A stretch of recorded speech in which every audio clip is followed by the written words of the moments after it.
Hello and welcome to this event, this IFG live event, part of a day of discussions we're having on civil service reform, and we're very glad to have been working with Oracle on all of these. I'm Bronwen Maddox, the director of the Institute, and I'm delighted to be having this in conversation with Jonathan Slater, Permanent Secretary at the Department for Education for the last 4 years and head of the civil service policy profession for the last few months, and that's quite a bit of what we're going to be talking about. I should say as well that Jonathan is on the IFG board, and we're very glad of his presence there.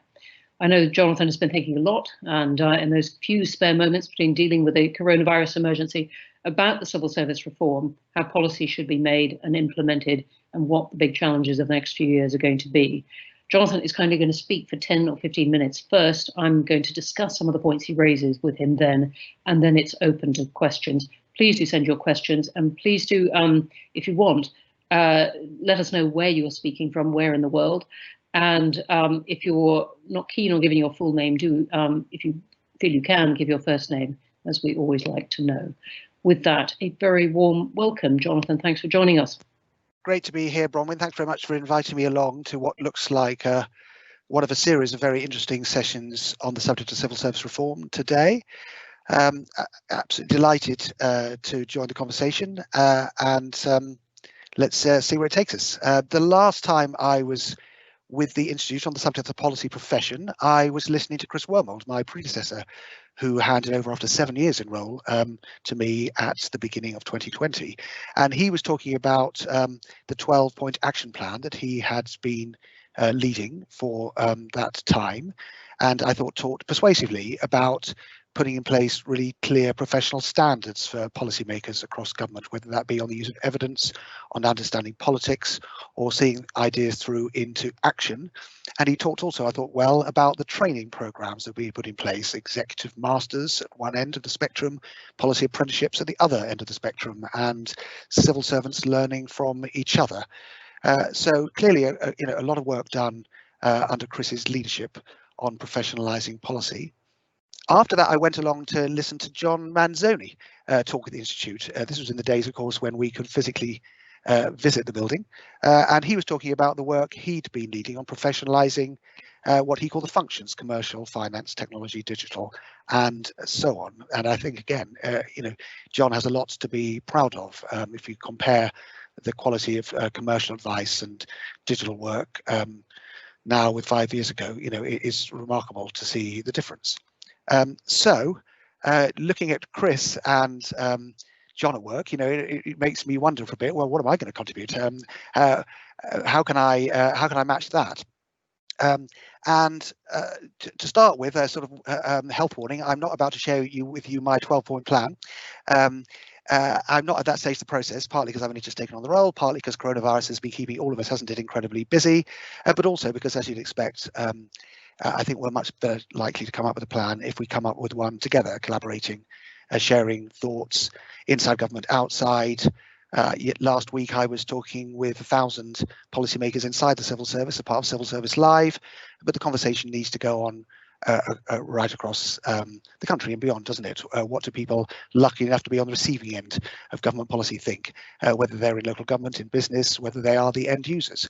And in particular, what do ministers think? After all, they're the ones who will make the decisions in due course. And of course, I've been listening carefully to Michael Gove, setting out the government's overall ambition for civil service reform, and talking carefully to Alex Chisholm, who's got the lead on turning that plan into reality. So you'll have to invite me back if you want the 12-point plan, but I'm very happy this afternoon to share with you my initial thoughts, instincts, why I suppose I took the role on in the first place. And to get myself going on that, I remember Chris, when he took on the policy profession role, saying, well, of course, policy isn't really a profession in the sense that you don't have to get to a particular, you don't have to pass a particular academic qualification to do policy in the way you do if you want to become an accountant or a lawyer. And so it's not a profession in the normal sense of the word. I'm going to suggest that not only was he right about that, but that neither is the policy profession about policy in the way that you might read it in the dictionary. A standard dictionary definition of policy would talk about a set of ideas or actions. Whereas when you talk to civil servants about why they join the policy profession, they always say the same thing. They join the civil service to make a difference, to achieve a real world outcome for the public at large. They don't say in order to write a submission, or even a green paper, or even a piece of legislation. I mean, these may well be means towards the end, but the end is to make a difference. And although this is a sort of obvious point, it does seem to me worthy of repeating. The policy making is only worth its salt if it is about achieving a real world outcome that can be described to citizens either individually or collectively, and that the work of a policymaker is to achieve those outcomes on behalf, of course, of the ministers who set the overall direction for them. That's how I define policy making. That's in the conversations I've had with colleagues inside the civil services, what they all want to be, and when they reflect on their careers to date, when they are proudest, when they're happiest. Gus O'Donnell, when he was Cabinet Secretary, talked about the importance of being proud.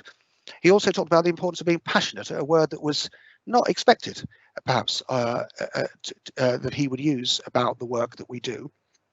But I think what he meant was that to do the work we do, you need to be really, really, keen to actually make the difference happen on the ground, and you want to be held to account for achieving that outcome. So that's what policy making means to me. And so the question, and I say so far to pretty much everybody I've spoken to, and so the question therefore is, when we're like that, what is it about the way we operate which enables us to be genuinely accountable for delivering real world outcomes?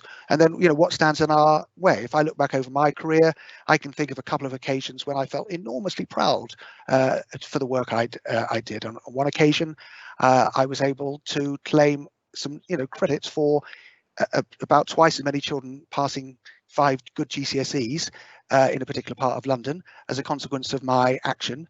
About 10 years later, I was able to make a practical difference to the likelihood of prisoners coming out of prison reoffending.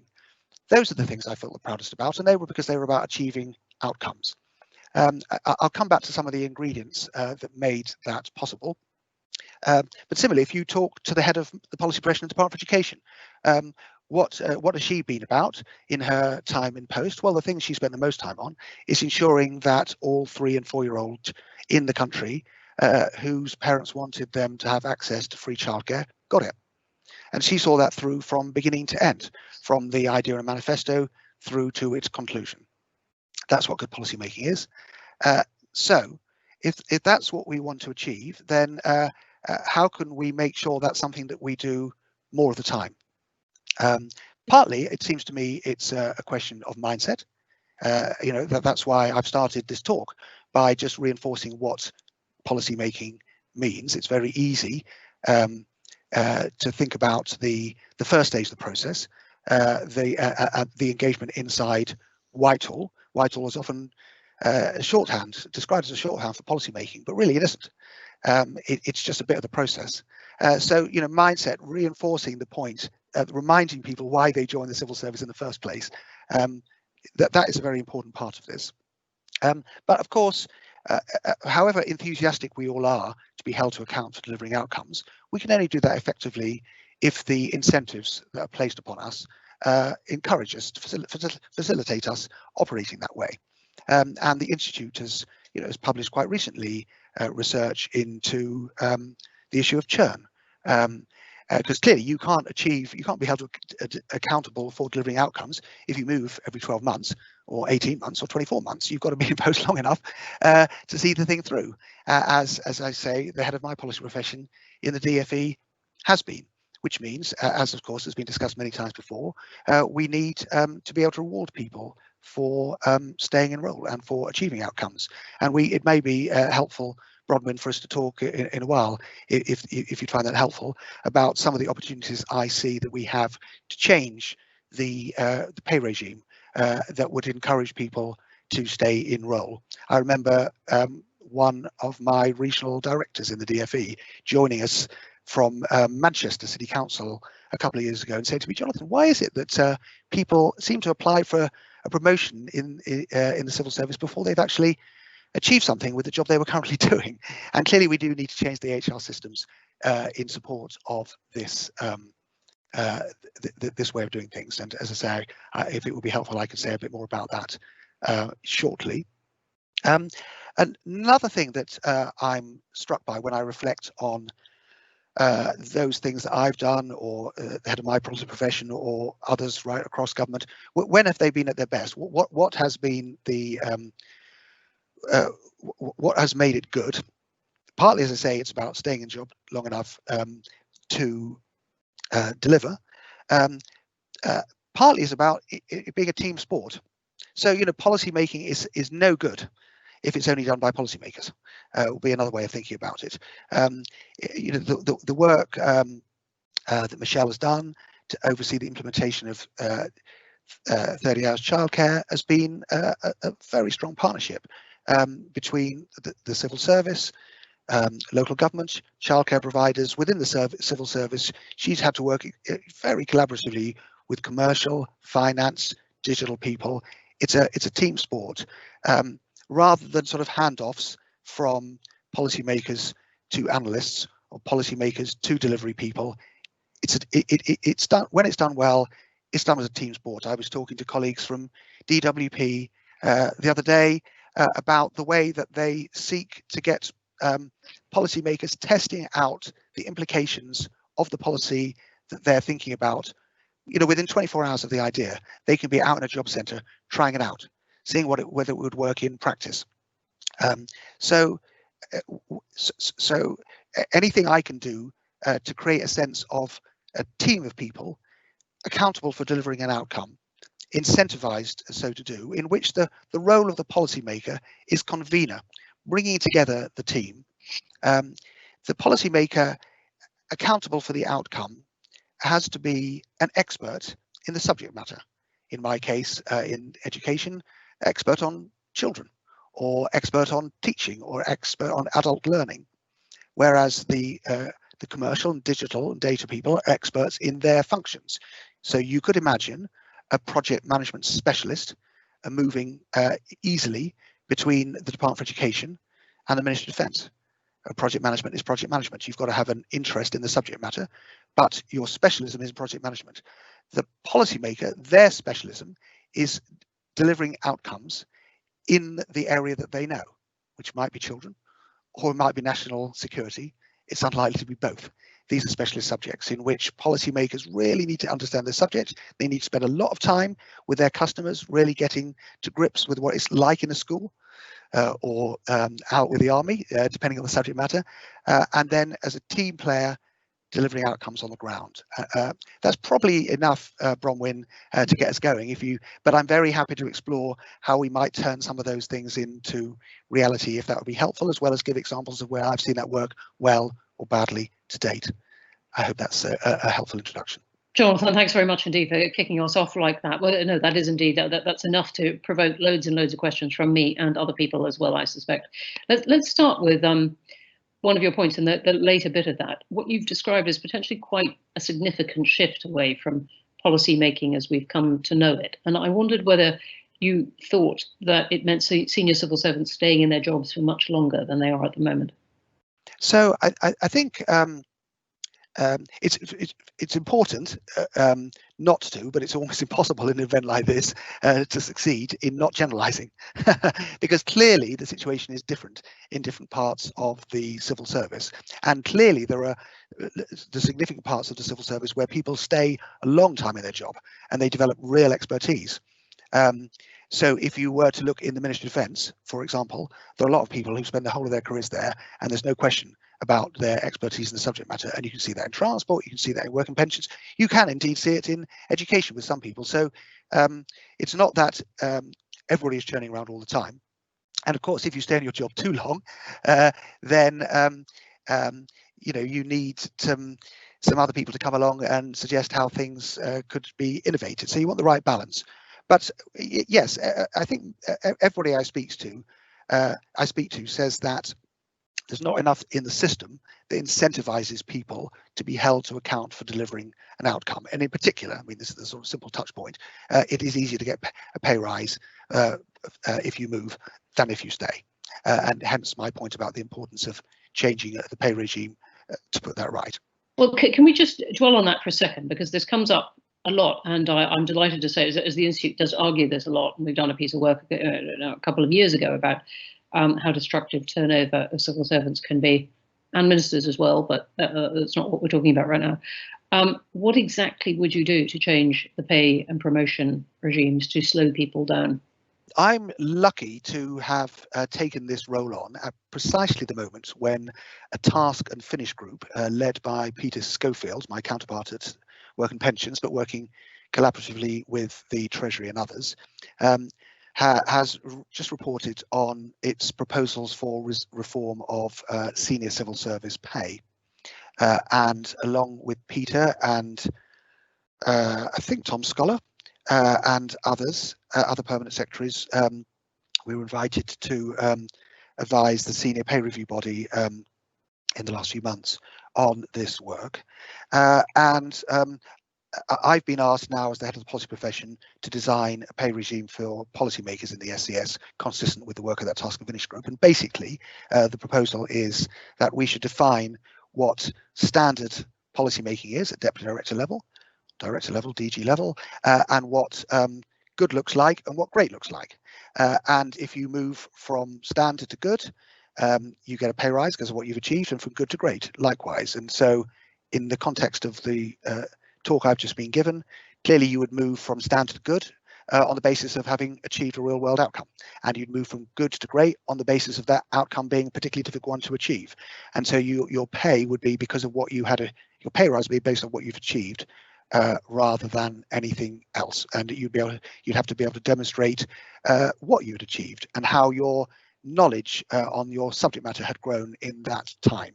So that's that we're designing that system at the moment. We've been asked to be ready to implement it from the new financial year. Of course, it'll need to take its place alongside all the other considerations in the spending review, but there is a great opportunity to do something real and concrete in this space, and I'm looking forward to it.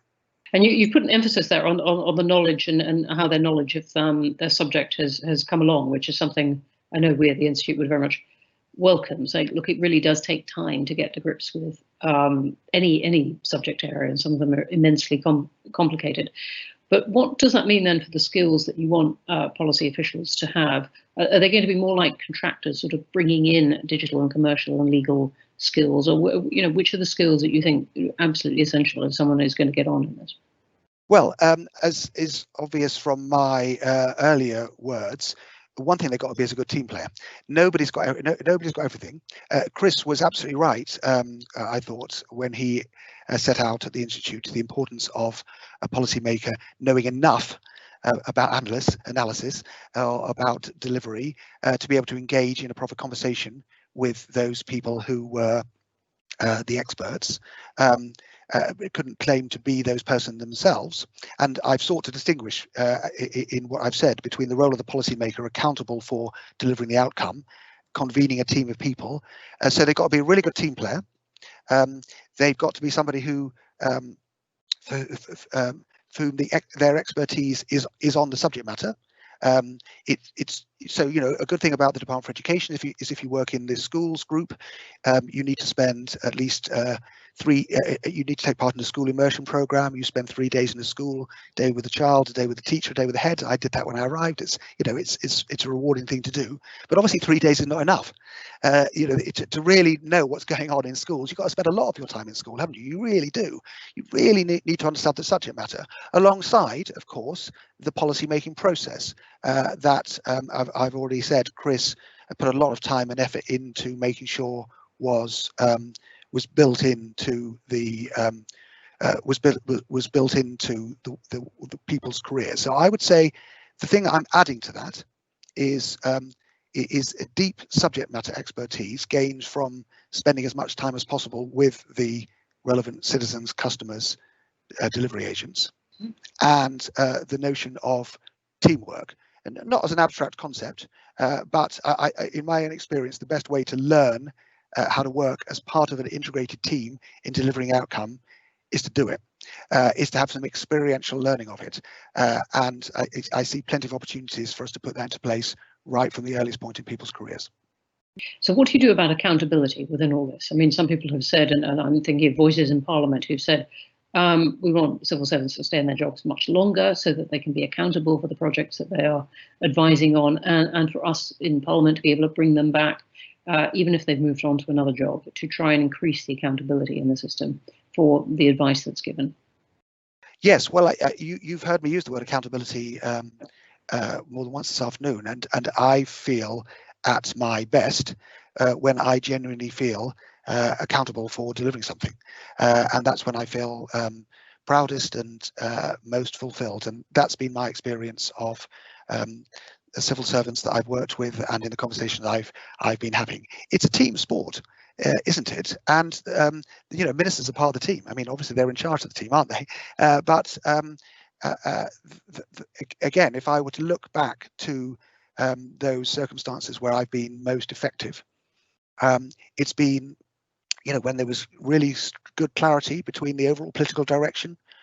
Even when I was working 20 years ago on that GCSE thing, it was clear what the Secretary of State wanted, what the Special Advisor number 10 wanted, what the civil service wanted, what the local authority wanted, what the head teacher wanted, and they wanted the same thing, and they were working together and they could achieve it.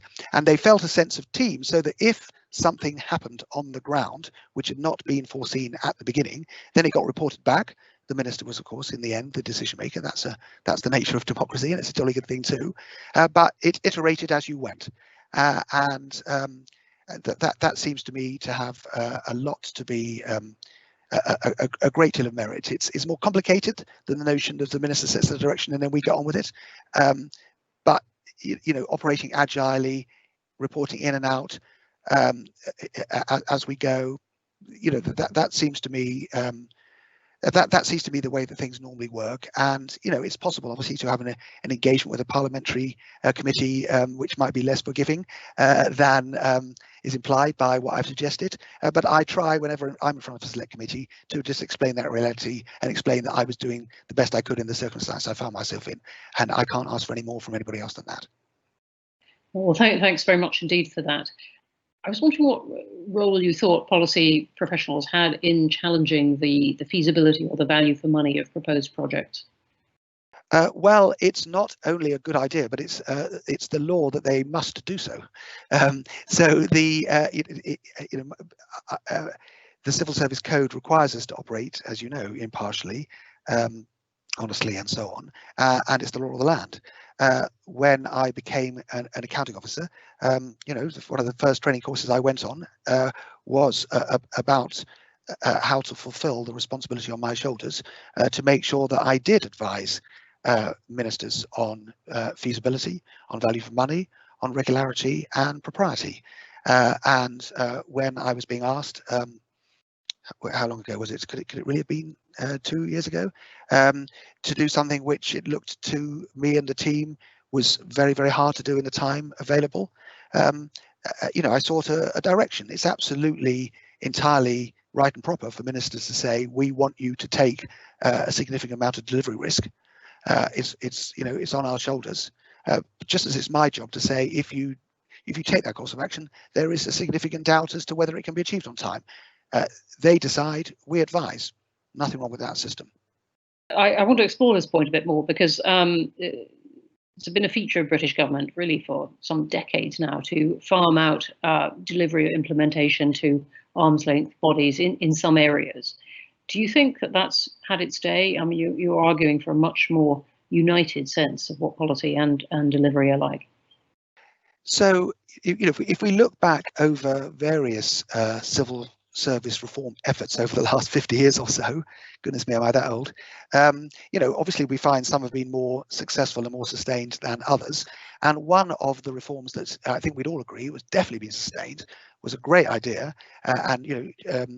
it was still in place in the switch from Margaret Thatcher, who devised it, through to John Major, through to Tony Blair, and even now, was the creation of Next Steps agencies. Undeniably, that was a set of reforms whose time had come.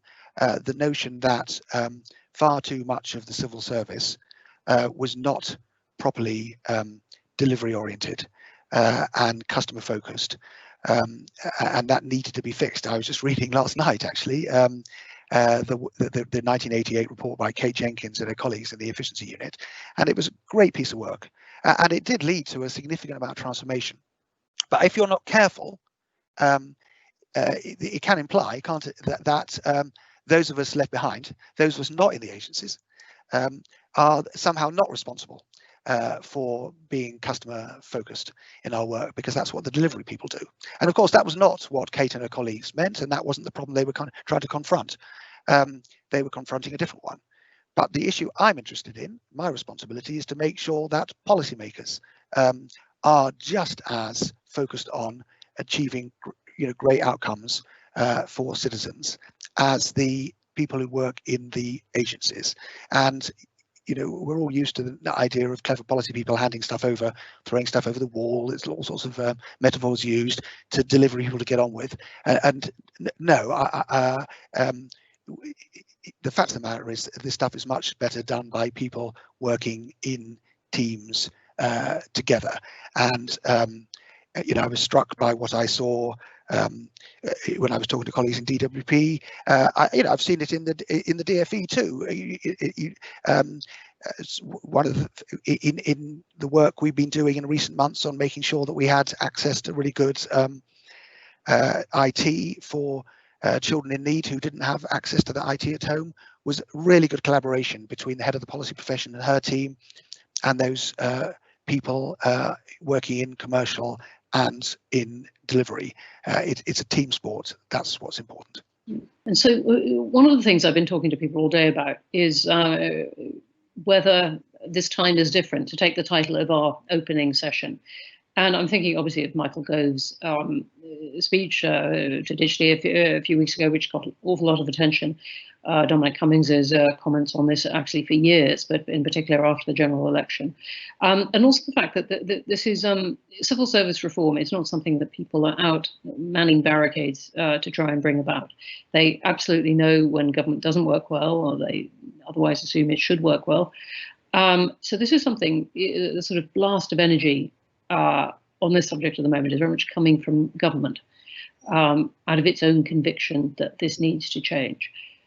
Do you feel that there is something different about this time? Because these ideas and complaints and sense of the problems needing to be solved have been around for some time. And as you've described, people have been working on aspects of them for many decades.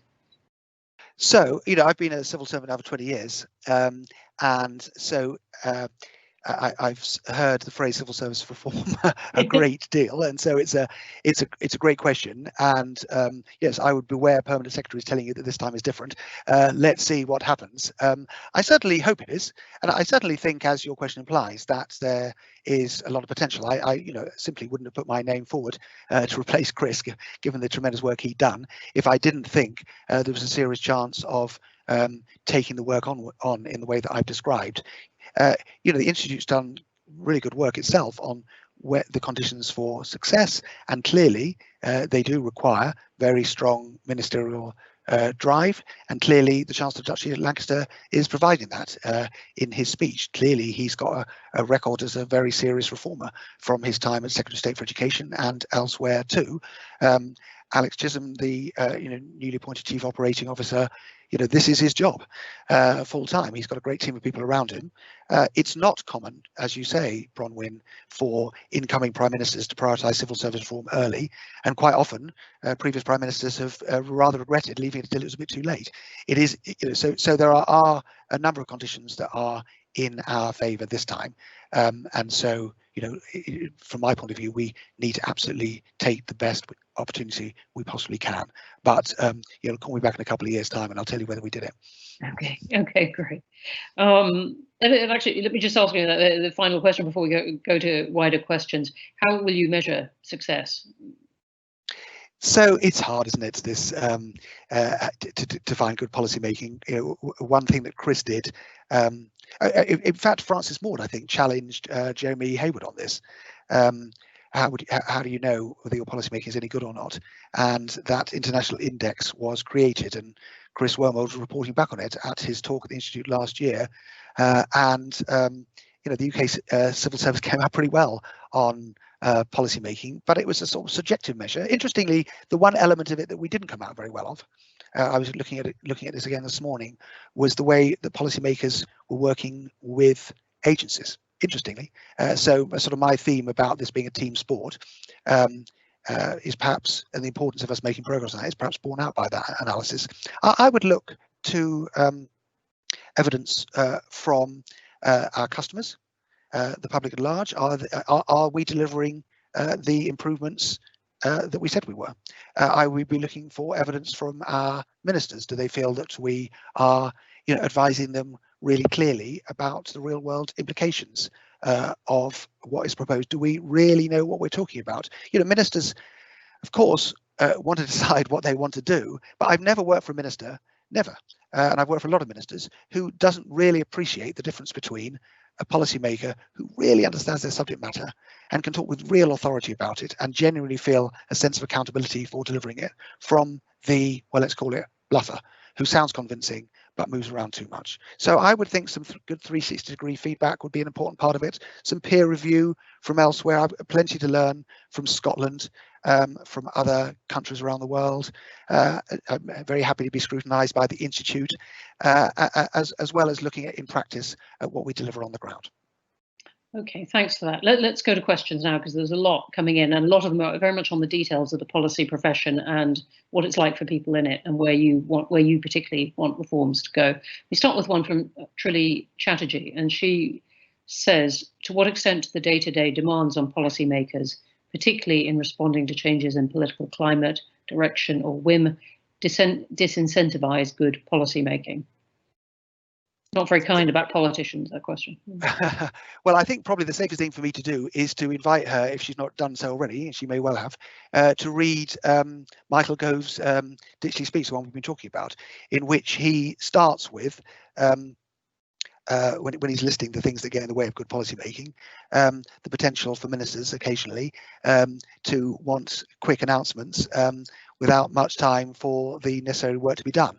And of course, that is a reality, and he describes it well, and he says the extent to which ministers can minimise the amount that they do, that'll improve the quality of policy making, won't it? And so, clearly he was right to make that point, and that's why I've reinforced the notion of policy making as a team sport with the minister in charge of the team, where you're much more likely to be able to achieve a good result if everybody is working towards the same end and feeling that as circumstances change, they can work together. If that's not possible, sometimes it isn't. Sometimes it is imperative just to get on with something fast. Then that's the reality of it, and we shouldn't pretend.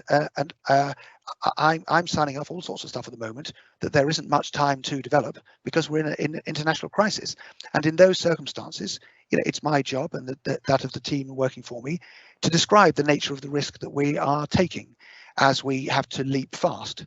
And so that is clear to the minister and indeed to the auditors when they come along afterwards. And so long as it's clear and people enter into the new policy knowing the reality of the situation they're in, then we've done our job fine. Okay, great, thanks. Let me take a pair of questions now, which are both about this famous word generalist. Okay, there's one not signed, so anonymous. Do we need to stop referring to generalist as a dirty word? Understanding how to affect change and developing expertise in role doesn't preclude you being a good generalist, but seems to be approaching heresy currently. Why? If you hold that, because I've got a parallel one really pointing in the opposite direction from Rachel McCann, who says, how do you think the policy profession can shake the tag of generalist? I view our profession as being specialist in policy skills with the ability to learn a policy area and know how to answer the right questions, but generalist suggests a jack of all trades, master of none type. So in defense of generalist and not, what do you think? So yeah, the words do get in the way a bit here, don't they? As I was saying earlier, the policy profession isn't really a profession. Our work as policymakers isn't just about coming up with a set of ideas, but about achieving an outcome. And I think the generalist is the least helpful word of all. I wouldn't use the word generalist to describe people in the Department for Education who really understand teaching and learning or the needs of vulnerable children, and feel accountable for delivering improvements.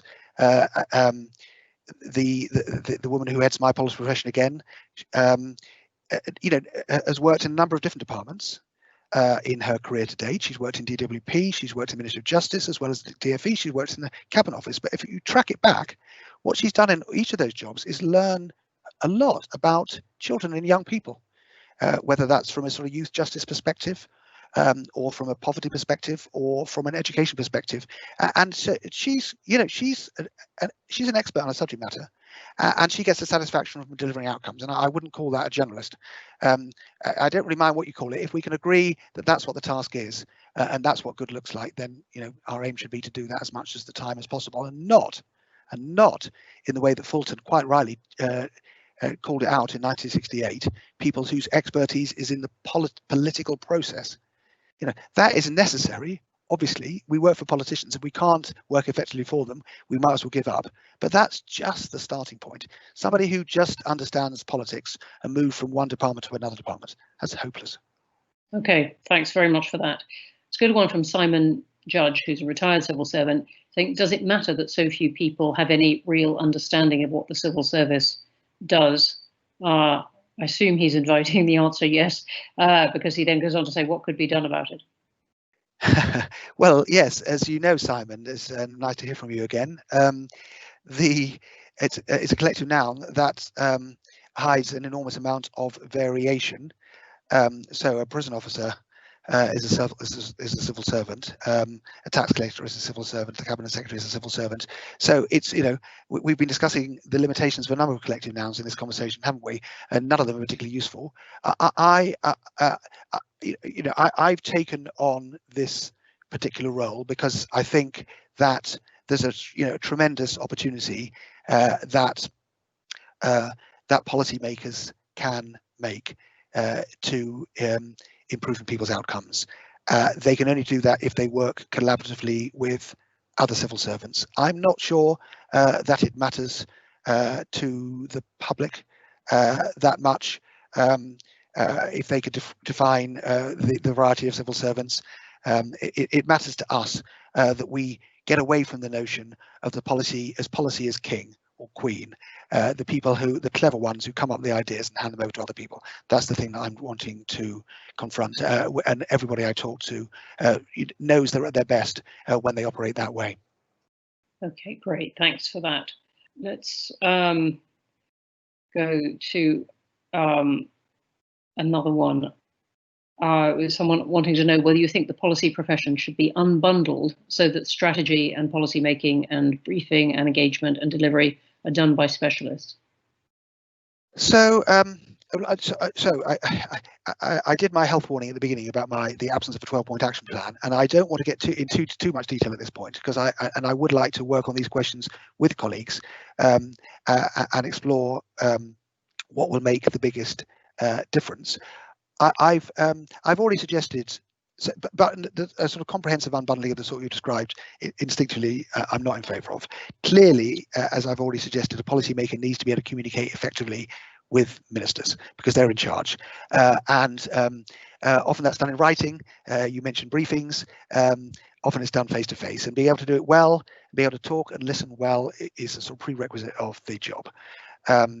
I've plenty of ministers get frustrated by the quality of written materials in front of them, and are right so to do. We've definitely got to be able to do that. I think, as I've already said, there is sometimes a role alongside the policymaker for disruptive thinkers, which is quite often we get the strategy function. I would see strategy as something different. People who aren't necessarily experts in the particular subject matter, but who bring particular tools to bear to get creative thinking going. So I would separate that out as something which feeds in. But a policymaker who's good at communicating upwards, outwards, sideways, a good team player, expert in their subject matter, accountable outcomes.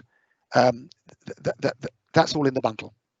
Okay, great. Better keeping the bundle rather than lots of splits within it. Okay, let's go to one from Nick Sujit. I hope Nick, I pronounced your name correctly. If policy is about delivering outcomes in a subject in which civil servants have expertise, is there a future for the idea of a policy profession? Yes, I think that what I have described applies and certainly from my conversations I've been having with colleagues so far in the last few months in our spare time, so not as much as I'm looking forward to having, applies in DWP, in the Ministry of Defence, in DEFRA, in DFE. There are heads of the policy profession in each department. I've talked about the one I work closest with in DFE, but she has her counterparts in DWP, in all of the departments, who share that common ambition. They're about achieving outcomes for the public, working in teams. The thing that distinguishes them from each other is the particular subject matter. But as I've already said,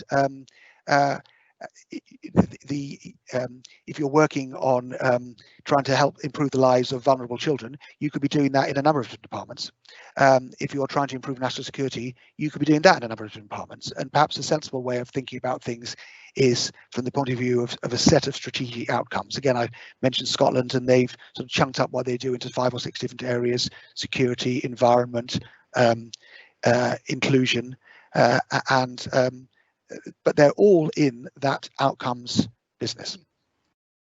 Okay, thanks very much for that. Let me go now to really on the private sector, and this is something that was coming up in this morning's conversations. The rather uneasy relationship sometimes between the private sector and even the heart of the civil service, and there were very much 2 schools of thought in our morning questions, between those who wanted to see more lessons from the private sector and those who started throwing around words like Carillion and absolutely did not. So let me read you the 2 questions. One is, they're both not signed. One is, do you think policy professionals can successfully join the senior civil service as external hires? And the second one is, what can be learnt from the private sector, not just consultancies, on efficiency, specialism and career development? Well, I'm definitely going to have to answer yes to the first question, because that's what I did. I spent the first half of my career not in the private sector, but in local government, and I joined the civil service as a director. So another civil service reform that sustained itself, not quite with the same impact as next steps agencies, was the reform in modernising government about bringing in recruits from outside, and obviously that has sustained. I felt pretty lonely coming into the senior civil service in 2001, but it's much more common now, and why not? Why shouldn't that be possible? In fact, I think I am a better permanent secretary for the Department for Education, having spent in a previous career time as a director of education in a local authority. I know education nationally, I know it locally. I know what it's like to be on the receiving end of guidance from the Department for Education. I understand the system large and small. I was able to make that transition partly because there were some sort of shared values and objectives. But as I say, I think it makes me better in my job. And even if you want to spend the whole of your career in the civil service, spending plenty of it out either on secondment or at the front line does seem to me really important. And that's just as true in business. I've talked a lot about customers from the point of view of children and adult learners, but of course, much of policy making would see the customer as the business. If you're regulating or in transport or whatever, and so really working collaboratively with your front line, whatever it happens to be, and having a background in it seems to me to make you much better at your job rather than worse at it. If I just take just move sideways for a second, Bronwen. My father died 6 months ago, and I had to go and rent a car to take us all to the funeral. And I went along to the car hire company, and the guy who hired me the car very nicely afterwards dropped me off at the tube station when I came back. And we had a chat, and he said I asked him what he wanted to do, and he wanted to go and run IT for this company with his business degree. And I said, blimey, what are you doing on the front line then? Renting cars? And he said, oh, well, the chief executive of our car rental company expects anybody who's going to be working in head office to spend a year at the front line first. And I thought, well, that's interesting, do you know what you often find, don't you, this question about what you can learn from the private sector? Well, you can often learn quite a bit about customer service. which if you're not, it's easy to get yourself in the notion that as public servants we understand the public better, or we care about the public more. Well, not really. Listening to Terry Leahy, the famous story, stacking the shelves every Friday at Tesco's, and compare that with the average senior civil servant. That's something to learn, isn't it? As was the example I just gave. Yeah, I mean, it's one of the classic ways in which the comparison between government and the private sector doesn't always work. Government isn't going to lose its customers, whereas private companies absolutely are going to lose their customers if they don't work out how to deal with them.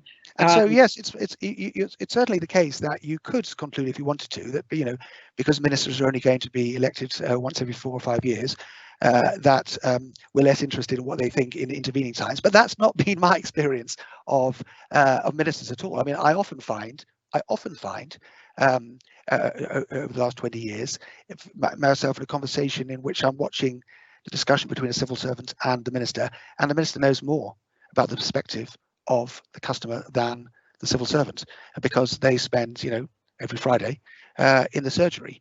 And it's great, of course, the ministers feel that sense of connection, but I don't see at all why the civil servants working for them shouldn't as well. And to take one example of this, we have a series of teams of DfE officials around the country working in some of the most deprived areas, opportunity areas it's called, in Hastings and Scarborough, in Blackpool. And I was listening to some of them the other day talk about their work, and they talked about feeling accountable to ministers, of course, who sign off everything they do, but also accountable to the public that they served. And I think it improved their effectiveness. You're much more likely to give really clear, good quality advice to ministers if you are feeling as accountable to the vulnerable people, young people of Blackpool, as to your ministers. You're much more likely to feel passionate about the work you're doing. So I agree that if the DfE doesn't do a very good job, it's monopoly. It doesn't face calamity as quickly as Sainsbury's does.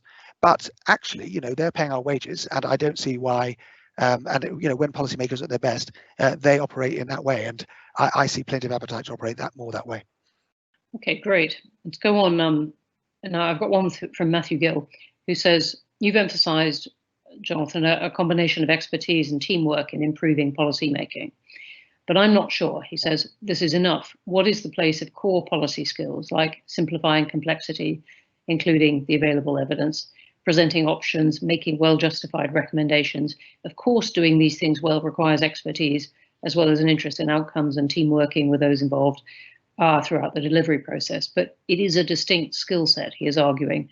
How can we ensure policymakers develop it? And I'm absolutely agreeing with you. What I'm trying to do is to build upon the work that Chris has done as the head of the policy profession, and the point I was making about really clear professional standards for the use of evidence, to take something that you've raised, and training courses that enable you to learn how to do that really well. That's vital. I take that for granted as a core part of the work. I'm going beyond it. I'm a mathematician. I'm definitely all in favour of really good quality analysis of the evidence and the data in preparing advice for ministers. That's absolutely necessary. And of course, if you didn't need those skills, then what would be the point of the policy profession at all? What I'm saying is that it's not enough. It's not enough to be good at that if you don't feel accountable for making an actual difference to the group of citizens who you're there to support. And I think most civil servants I look back, who I invite to look back on their careers, don't think they've done that very much. They find it easier to get to demonstrate the quality of the advice, the analysis, less often the success in delivering the outcome. Okay, thanks. And I hope that goes to answer that. I've actually got quite a few questions on that theme. Many of the questions I've got are really quite long and detailed, and I'm not going to be able to take them all in a sort of advance warning, but here is one that is almost cryptically short from Roger in Derby, saying, are SPADs the elephant in the room? Not in my experience. Not in my experience. I mean, the idea of somebody chosen by the Secretary of State who is able to offer them sort of political advice and can explain to civil servants what's in the mind of the Secretary of State is I've always found a very useful thing, and so have all the civil servants I have worked with. A Secretary of State, there's only one of them per department, and there's 7,500 people in the DFE. They can't all be asking the Secretary of State all the time what he thinks about something, and so special advisors can play a very important and useful role. Obviously, just as policymakers and indeed ministers and chief executive of the Institute for Government, the job's got to be done well, and it's possible that the special advisor could be setting out their own view as opposed to the Secretary of State, in which case they're not doing anybody in favours, least of all the Secretary of State. But in my experience, the special advisors have played a useful role. And the general point I'm making is that we can achieve great things if special advisors, ministers, civil servants, frontline professionals, citizens themselves are working together on the achievement of an outcome in which they are all aligned. We all know that to be true, and where those people are not aligned, it can't be done. And we just need to be clear. Whenever there's an opportunity for people to work together in an aligned way, let's make the most of that opportunity. And where it doesn't apply, let's just accept that reality. Okay, we're coming towards the end, but we can get in 2 or 3 more. I think one from Mary Jacob saying, you've spoken about policymakers spending time on front lines and so on, but shouldn't we be encouraging individuals from operations and delivery into policymaking? Absolutely, absolutely. I couldn't agree with you more. And hence the example I just mentioned very briefly from DWP. I thought it was rather compelling to hear JP Marks, who oversees the work of job centres, telling me how the policy director could just pick up the phone. We've had an interesting idea. Let's test it in the field tomorrow. Now that's a great example of collaboration, isn't it? To take another example closer to home, I inherited responsibility for the apprenticeships programme when the Department for Business was broken up, and post-16 education came my way under Theresa May, and I inherited an apprenticeship policy team and an apprenticeship delivery team. And I thought, in the end, that was one more team than I needed. I needed an apprenticeship team with an SRO who was accountable for delivering the outcome on the ground. That's what I thought policymaking should mean: a team of people with one overall objective, and that's what we created. And it caused us a bit of a stir at first. I remember talking to some people from the apprenticeship policy team who said, "Oh goodness me, if I thought you were going to put us in the same team as delivery people, I'm not sure if I'd come." And I thought, goodness me, I thought you wanted to do your job because you wanted to deliver on apprenticeships. That was the outcome you were seeking. But it turned in this particular case that what was more important was a sort of notion of policy. For me, what's important is the outcome. Okay, thanks. Got one from James saying, introduction of capability-based pay should be welcomed as it helps bring a profession-wide approach to developing talent for those professions which lack external comparison, such as the policy profession. Do you see this as a chance to embed some more professional standards into the profession? And we got quite a few about whether you see professional standards in a formal sense coming. Well, it sounds like the two of us agree with each other, don't we? That that with the opportunity I've been referring to sort of redesign the SES pay regime, we do have the potential here to really reinforce the sort of incentives that I think people want. They want to remain long enough in post to learn the subject matter. They want to remain long enough in post to deliver outcome. They want to remain long enough in post to get expert at the use of evidence. So I absolutely do see this reform as a great opportunity for us to embed a lot of the work that Chris was doing as head of profession, and the vision that I've just been setting for it now. Absolutely.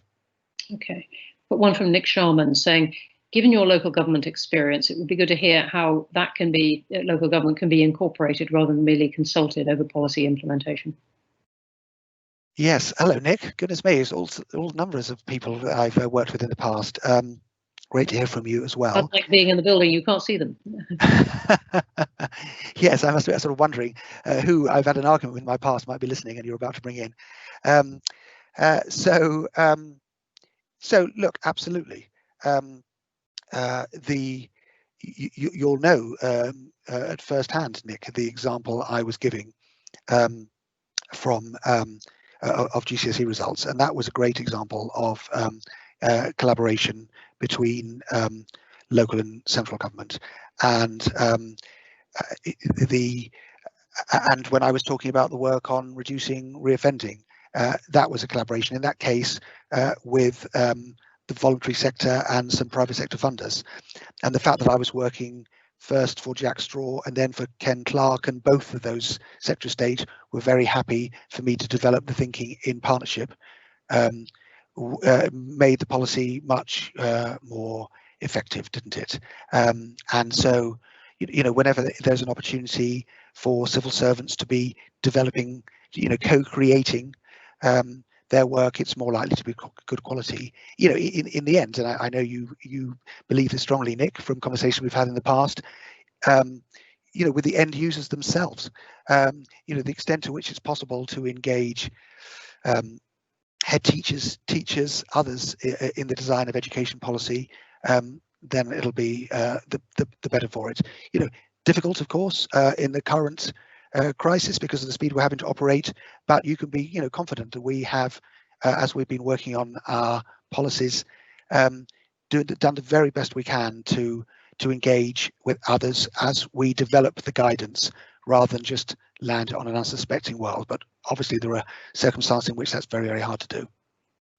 Okay, and I'm going to squeeze in one more, and apologies to all the people I can't get in. I've got lots of great questions here, as I think you can see, but let me pick one that goes in a slightly different direction.